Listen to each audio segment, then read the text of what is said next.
नमस्कार, आप देख रहे हैं काल चक्र। मैं आपके साथ पूजा राठौर शर्मा और स्टूडियो में हमारे साथ मौजूद हैं प्रश्न कुंडली विशेषज्ञ पंडित सुरेश पांडे जी। पंडित जी, आपका बहुत बहुत स्वागत है। धन्यवाद।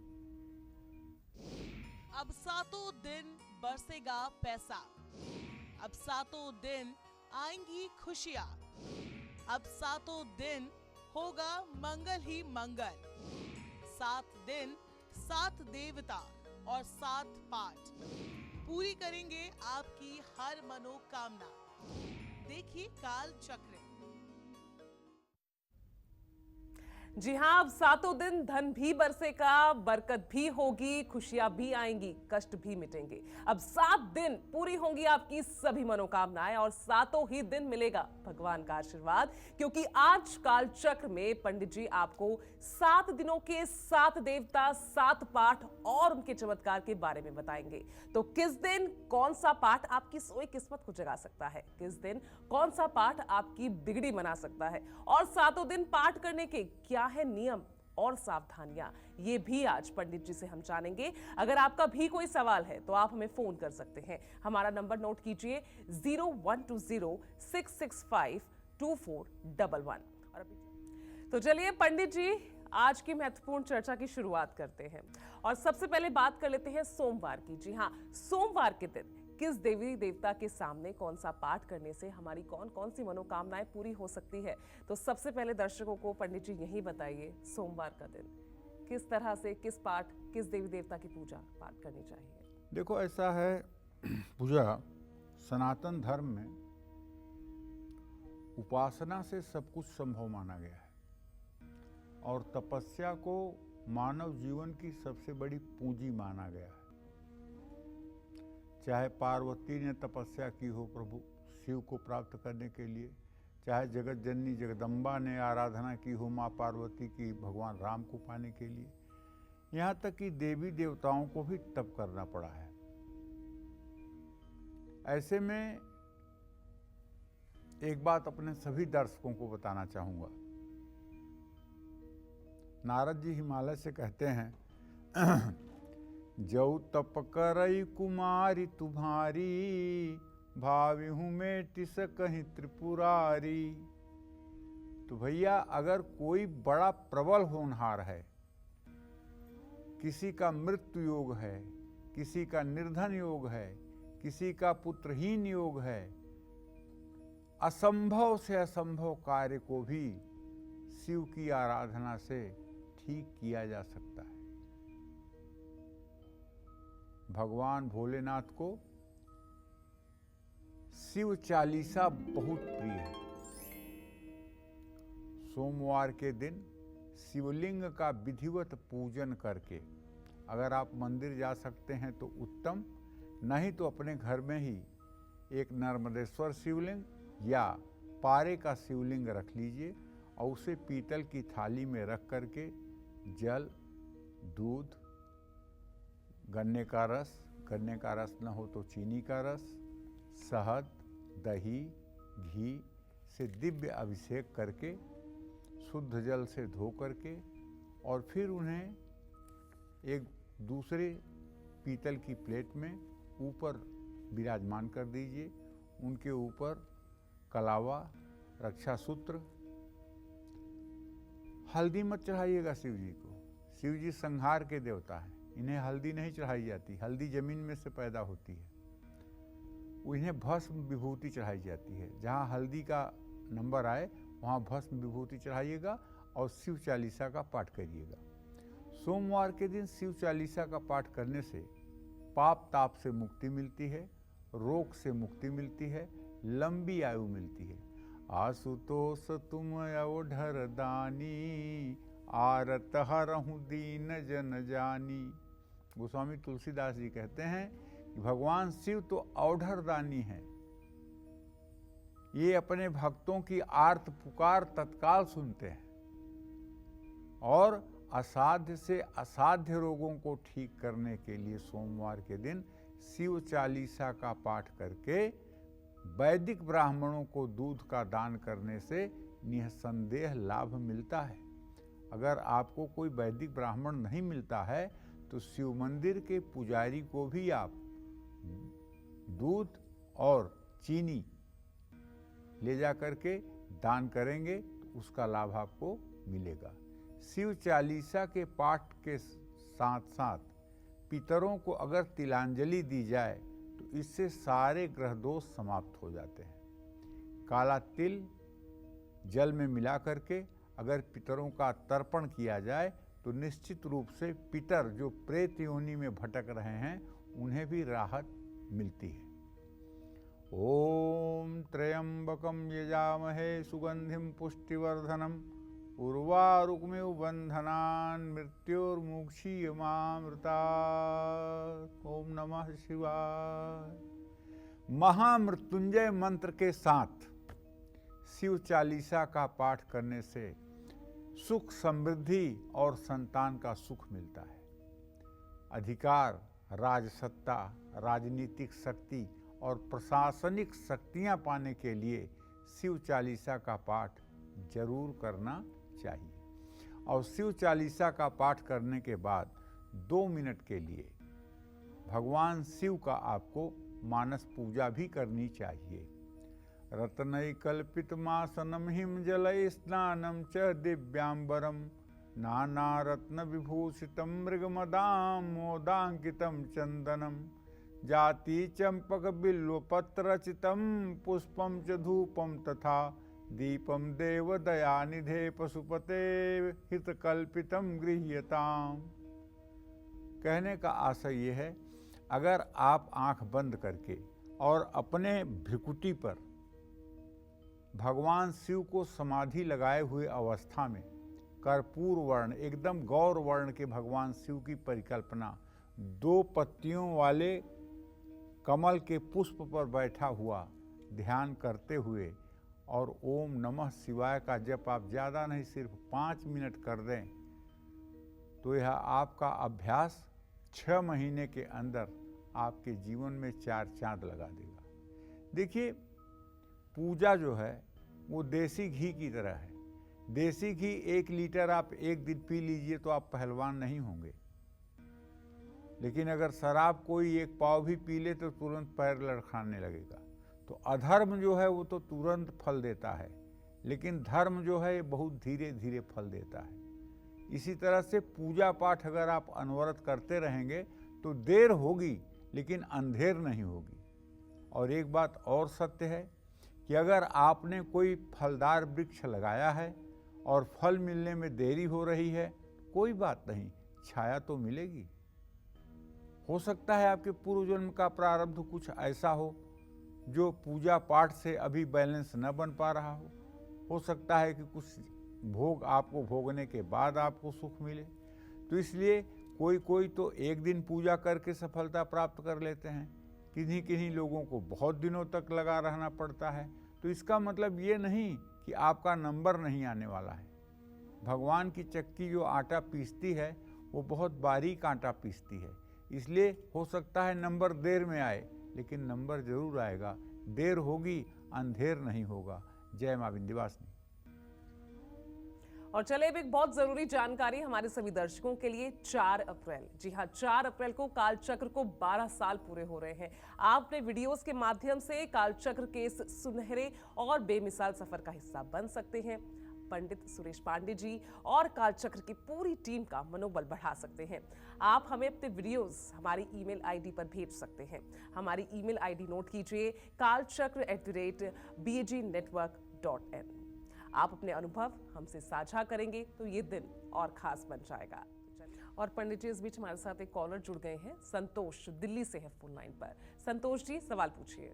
प्रणाम पंडित जी। हाँ, सदा सुखी रहो बेटा। मेरी एज 66 ईयर्स है। मेरे पति पे एक केस बना हुआ, वो केस उनके हक में हो जाएगा और कब खत्म होगा? और दूसरा प्रश्न है, मेरी बेटी की डेट ऑफ 5/8/83 है, 5:50 PM और रोहतक का बर्थ है। उसकी दूसरी शादी करना चाहती हूँ, वो शादी के बाद सुखी रहेगी और कब होगी? और पहला प्रश्न आपका समझ में नहीं आया कि आपने क्या पूछा। पर एक केस बना हुआ है, वो केस उनके हक में हो जाएगा और कब खत्म होगा? क्या हो जाएगा? केस हक में हो जाएगा और कब खत्म होगा केस? मुकदमे के बारे में पूछ रही हैं? जी हाँ जी, हाँ जी। तो मैं आपको बताना चाहूँगा कि देखिए, आपने जो प्रश्न किया है, शनि दशम भाव में है, गारंटी के साथ मुकदमे में सफलता मिलेगी। 23 फरवरी 2025 के पहले पहले फैसला हो जाएगा और न्याय मिलेगा, आपके पक्ष में फैसला होगा, इसमें कोई दो राय नहीं है। और दूसरा प्रश्न आपने अपने बेटी के विवाह के लिए पूछा है, तो मैं बता दूं कि बुध और बृहस्पति दोनों की द्वितीय द्वादश स्थिति है। अभी थोड़ा समय है, नवंबर दिसंबर तक प्रयास करिए, बेटी का पुनः विवाह हो जाएगा और इस बार के विवाह में वो सुखी रहेगी, इसमें कोई संदेह नहीं है। हाँ, उसको एक उपाय करने के लिए ज़रूर कहिए।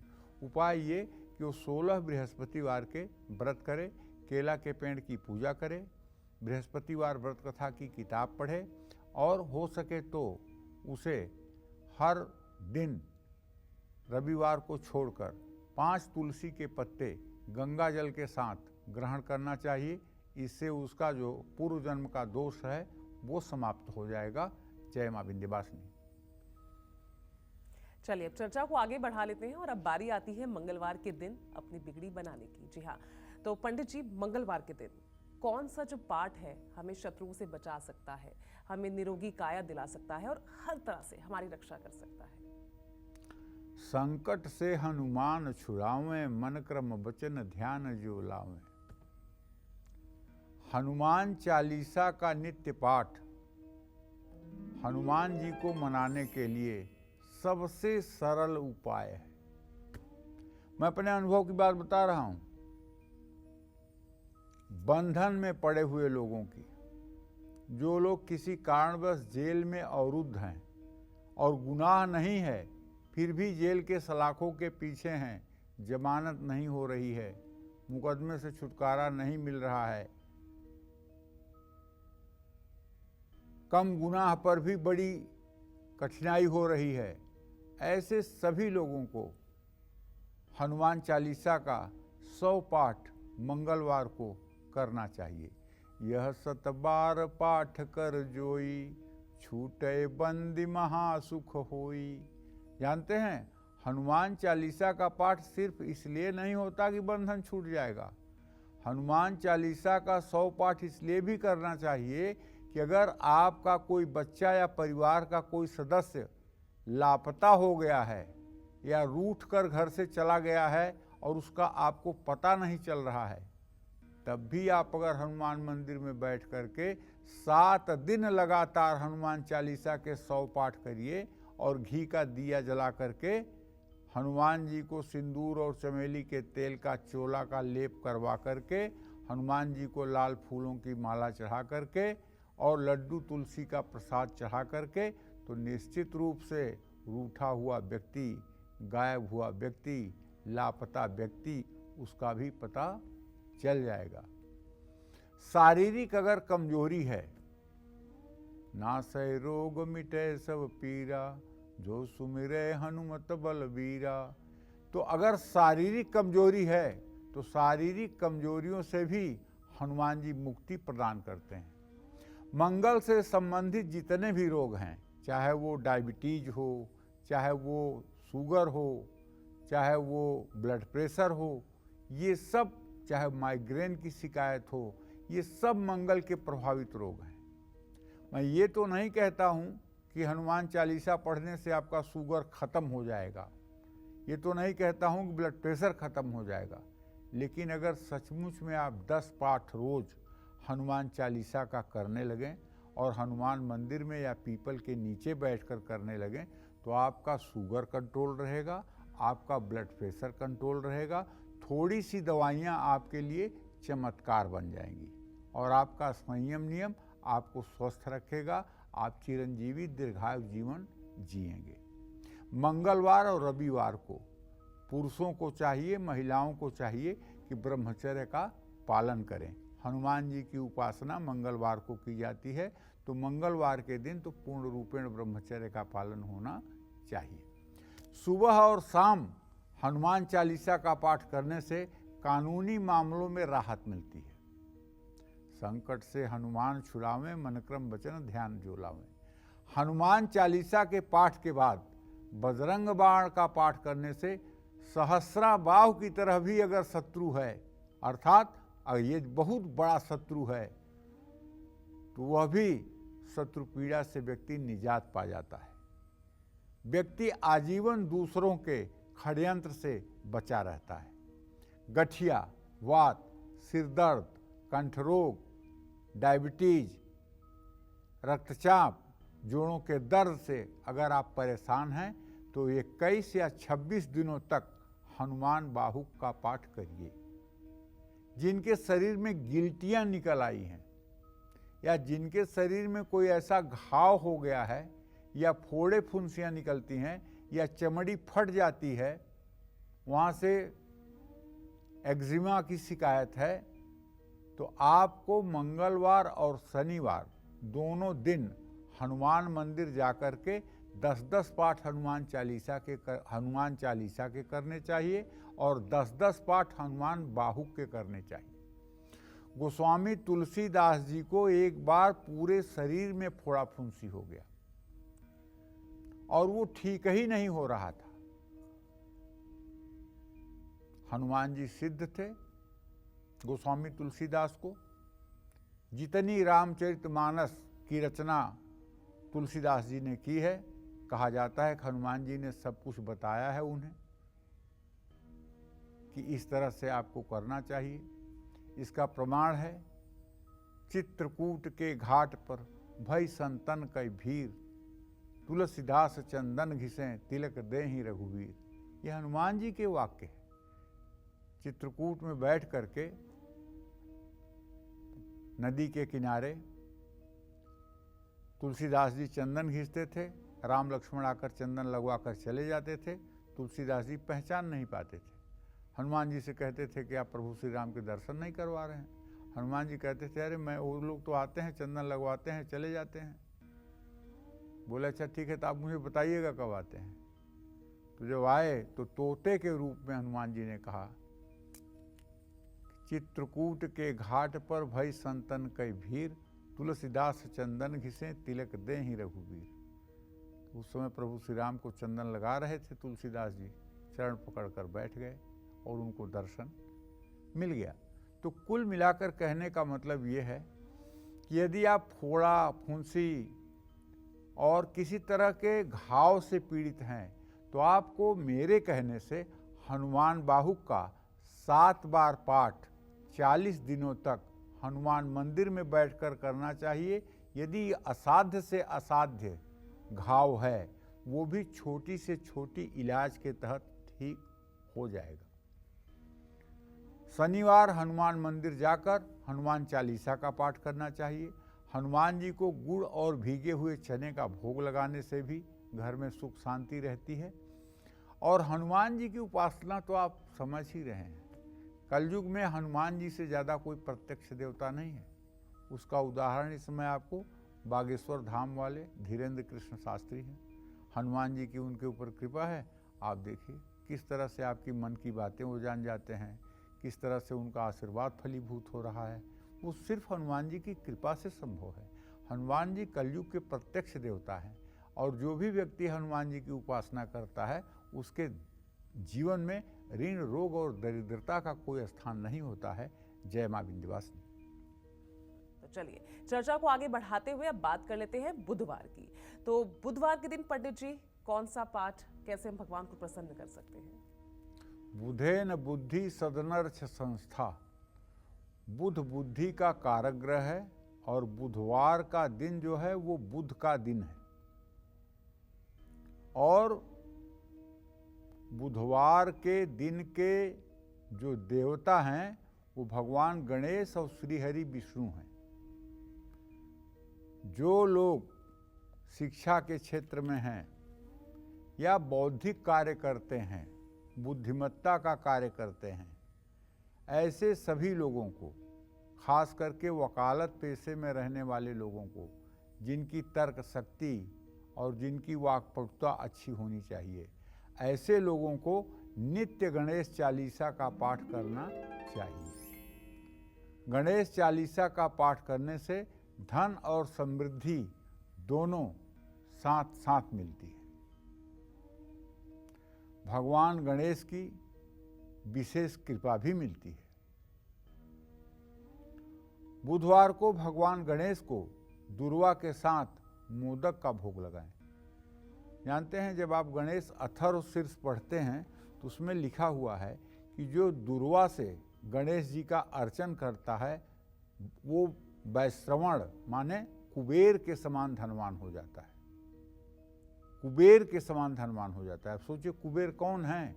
लक्ष्मी जी के सचिव हैं। जैसे यहाँ गवर्नर होता है, बिना उसके दस्तखत से पैसा नहीं चलता है, नोट नहीं चलता है, वैसे लक्ष्मी जी के सचिव जो है वो कुबेर हैं। जो दुर्वांकुर 1000 दुर्वांकुर से गणेश जी के 1000 नामों से पूजन करता है, ऐसा व्यक्ति निसंदेह ऐश्वर्य का भागीदार बन जाता है।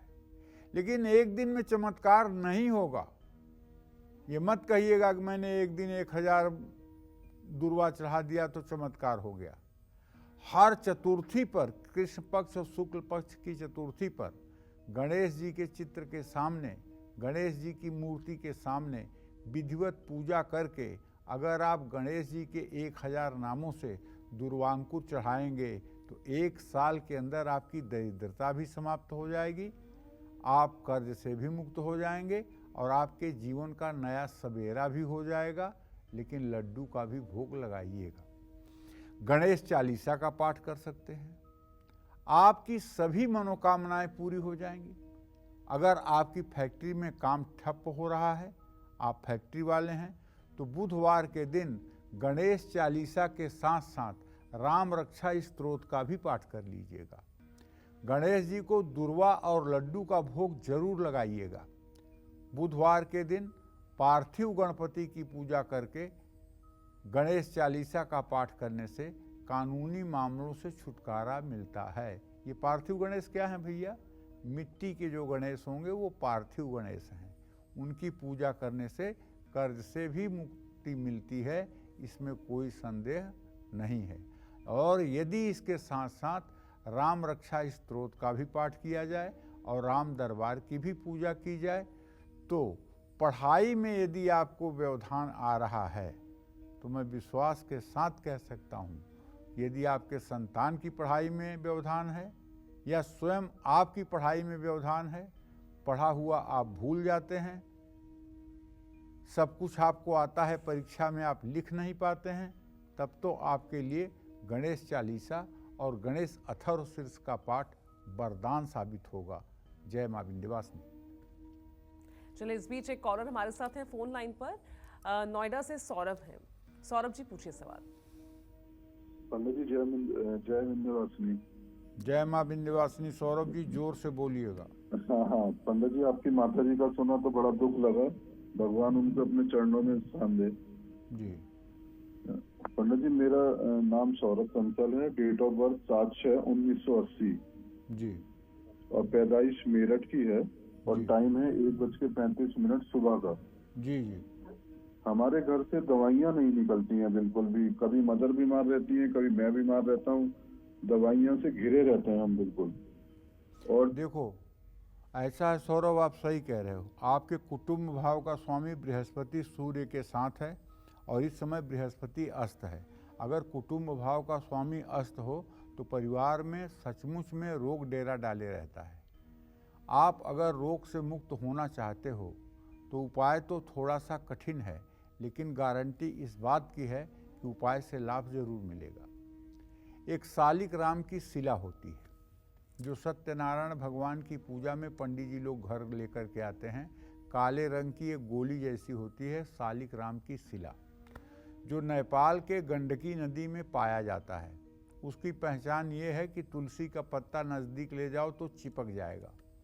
तुलसी का पत्ता अगर ना चिपके तो समझ लेना चाहिए कि शालिग्राम नहीं है, और अगर तुलसी के पत्ते को चिपका ले तो समझ लेना चाहिए कि शालिग्राम है। शालिग्राम की शिला को जल से स्नान कराइए और वो जो जल है उसको तुलसी के साथ पूरे परिवार के लोगों को ग्रहण कराइए। ये उपाय आप 40 दिन करिए और दवाई जितनी भी है घर में उसे पश्चिम उत्तर के कोने पर रखिए। जब दवा खाना हो तो जाकर के वहीं से दवा ले आइए और उसको खाइए। और एक बार माघ महीने में आने वाली महाशिवरात्रि पर और सावन महीने की शिवरात्रि पर अपने घर में मिट्टी का शिवलिंग बना करके शिवलिंग का अभिषेक करिए, रुद्राभिषेक जिसको कहते हैं। ये 2 उपाय अगर आप कर लें तो आपके घर से बीमारी सचमुच में सदा सर्वदा के लिए विदा हो जाएगी और आपका परिवार सुख चैन से रहेगा। जय मां विंध्यवासिनी। चलिए अब चर्चा को आगे बढ़ाते हैं और अब बात करेंगे गुरुवार की। जी हाँ, गुरुवार के दिन कौन सा पाठ हमारे मन, सेहत और धन पर गहरा असर डालता है, जानते हैं पंडित जी से। तो पंडित जी, गुरुवार के दिन कौन सा पाठ लाभकारी साबित होगा? देखिए, मैं गुरुवार के उपाय बताऊं उसके पहले आप सभी दर्शकों को एक जरूरी सूचना देना चाहता हूं। वो जरूरी सूचना ये है कि 4 अप्रैल को कालचक्र 12 साल पूरा करेगा। आप लोगों का प्रेम, स्नेह, आशीर्वाद है कि ये 12 वर्षों से अनवरत आगे बढ़ रहा है और इसी आप लोगों के प्रेम, स्नेह और आशीर्वाद को देखते हुए कालचक्र की टीम ने फाइनल किया है, फैसला लिया है कि आप लोग अपने 12 साल का कालचक्र देखने का अनुभव, उसे अपने जीवन शैली में उतारने के बाद का परिवर्तन और उससे सनातन धर्म का ज्ञान, आपको क्या हुआ है, आपने कैसे लाभ प्राप्त किया है, आपके जीवन में क्या परिवर्तन आए हैं, इन सब चीज़ों का 2.5 मिनट का एक वीडियो बना करके अगर आप हमारे ईमेल पर भेजेंगे, हमारा ईमेल का मतलब जो टीवी पर आपको दिखाया जा रहा है, kalchakra@bag.in, इस ईमेल पर अगर आप भेजेंगे तो 4 अप्रैल को वो वीडियो आपका हम टेलीविज़न पर दिखाएंगे। टेलीविज़न पर आपका वीडियो दिखाएंगे, कार्यक्रम तो होगा ही, वीडियो पर आपका कार्यक्रम दिखाएंगे। 4 तारीख 4 अप्रैल 12 वर्ष पूरे कर रहा है, उस दिन हम ज़्यादा से ज़्यादा आप लोगों का ही वीडियो चलाएंगे। तो अगर अभी तक आपने अपना वीडियो नहीं भेजा है तो आप अपना वीडियो भेजिए, जिससे 4 अप्रैल को आपके भी अनुभव से पूरा दर्शक समाज लाभ पा सके। चलिए अब विषय पर आता हूँ। गुरुवार के दिन विष्णु अवतारी भगवान राम की चालीसा का पाठ करना चाहिए। भगवान राम की चालीसा का पाठ करने से बुरे विचारों से मुक्ति मिलती है। भगवान राम मर्यादा पुरुषोत्तम हैं। उनकी पूजा उपासना करने से व्यक्ति के अंदर मर्यादा की वृद्धि होती है। पूजा घर में राम दरबार की फोटो रखना चाहिए, राम चालीसा का पाठ करना चाहिए। राम चालीसा का पाठ करने के बाद हनुमान चालीसा का भी पाठ करना चाहिए। धर्मस्थान में हनुमान चालीसा और राम चालीसा की 40-40 पुस्तकें भी बांटनी चाहिए। नौकरी में आ रही सारी बाधाएं इससे समाप्त हो जाएंगी। आजीविका के क्षेत्र में आपको कोई दिक्कत नहीं होगी, इसलिए आप निश्चिंत होकर के राम चालीसा का पाठ बृहस्पतिवार को जरूर करें। जय मां विंध्यवासिनी। चलिए अब बात कर लेते हैं शुक्रवार की। तो पंडित जी, शुक्रवार के दिन कौन सा पाठ सबसे असरदार साबित होता है? शुक्रवार, इसकी अधिष्ठात्री देवी महालक्ष्मी है, दुर्गा है। शुक्रवार के दिन दुर्गा चालीसा का पाठ करने से सारी परेशानियां खत्म होती हैं। नवदुर्गा का ध्यान करते हुए दुर्गा चालीसा का पाठ करने से सारे ग्रह दोष समाप्त हो जाते हैं। दुर्गति दुरावई सा दुर्गा, जो दुर्गति का नाश कर दे वो दुर्गा है। जो अपने भक्तों की दुर्गति को समाप्त कर दे वो दुर्गा है। दुर्गति दुरावई सा दुर्गा। तो देवी दुर्गा का पूजन करके दुर्गा चालीसा का पाठ करने से शुक्र ग्रह शांत हो जाता है। यदि आपकी जन्म कुंडली में शुक्र नीच राशि में है, शुक्र अस्त है, शुक्र पाप ग्रहों से पीड़ित है, शुक्र के ऊपर शनि की दृष्टि है, जानते हैं इससे क्या क्या होता है। शुक्र ग्रह जब खराब होता है तो नेत्र संबंधी विकार होता है। बचपन में ही ऐसे बच्चों के आंख पर चश्मा चढ़ जाता है। शुक्र और सूर्य की अगर समान डिग्री हो तो ऐसा आदमी जन्मांध होता है, पैदा होते ही दोनों आंखों से अंधा होता है। अगर 5 डिग्री का सूर्य और शुक्र में अंतर हो, द्वितीय और द्वादश भाव में बैठे हों, तो 3 वर्ष की उम्र में ही चश्मा लग जाता है। शुक्र अगर अस्त हो तो ऐसा व्यक्ति नपुंसकता का शिकार हो जाता है।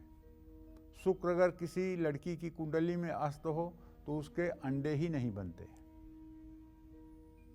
शुक्र शनि के साथ हो तो उसको कैंसर की बीमारी होती है। तो ऐसे में दुर्गा चालीसा का पाठ करने से हर काम में सफलता मिलती है। निरोगी काया पाने के लिए दुर्गा चालीसा का पाठ करना चाहिए। दुर्गा चालीसा पढ़ने के बाद गाय को हरा चारा खिलाना चाहिए।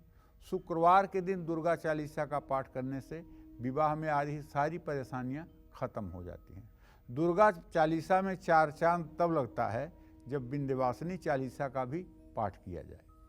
तो दुर्गा चालीसा का पाठ यदि आप करते हैं तो विंध्यवासिनी चालीसा का पाठ करना मत भूलिएगा, क्योंकि विंध्यवासिनी आदिशक्ति हैं। आदिशक्ति जे जग उपजाया, जिसने पूरे सृष्टि की रचना की है, वो देवी हैं विंध्यवासिनी। इसलिए दुर्गा चालीसा के साथ साथ विंध्यवासिनी चालीसा का भी पाठ करिएगा। जय माँ विंध्यवासिनी।